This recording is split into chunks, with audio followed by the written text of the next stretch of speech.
చిత్తూరు జిల్లా పలమనేరులో చైర్పర్సన్ ఆధ్వర్యంలో గడప గడపకు వైఎస్ఆర్సీపీ కార్యక్రమాన్ని ప్రారంభించారు. ఈ కార్యక్రమంలో వైఎస్ఆర్సీపీ సీనియర్ నేత పెద్దిరెడ్డి రామచంద్రారెడ్డి పాల్గొన్నారు.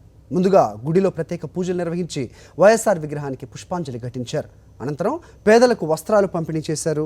ఆ తర్వాత ఇంటింటికి వెళ్లి చంద్రబాబు మోసపూరిత హామీలపై కరపత్రాలను పంపిణీ చేశారు. జిల్లాలోని ప్రతి గ్రామంలోనూ పర్యటించాలని వైఎస్ఆర్సీపీ శ్రేణులకు పెద్దిరెడ్డి రామచంద్రారెడ్డి పిలుపునిచ్చారు.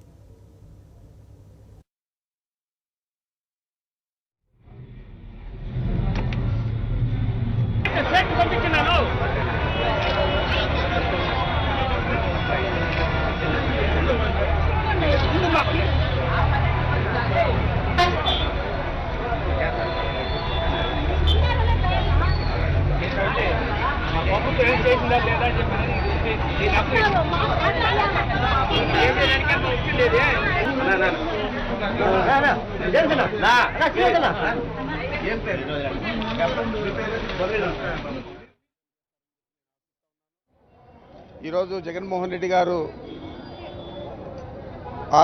ఆయన ఆధ్వర్యంలో చేపట్టిన ఈ గడప గడప యాత్రను వైఎస్ఆర్ కాంగ్రెస్ పార్టీ రాష్ట్ర వ్యాప్తంగా దిగ్విజయం చేస్తుంది. అదేవిధంగా చిత్తూరు జిల్లాలో కూడా 14 నియోజకవర్గాల్లో కూడా మా శాసనసభ్యులు లేని దగ్గర కోఆర్డినేటర్లు అందరూ కూడా ఈరోజు ప్రారంభిస్తూ ఉన్నారు. తప్పనిసరిగా ఈ యాత్ర మా రాబోయే ఎన్నికలకు విజయ యాత్ర అవుతుందని చెప్పి నేను ఆశాభావం వ్యక్తం చేస్తూ అందరినీ కూడా నేను ప్రత్యేకంగా అభ్యర్థిస్తూ ఉన్నాను.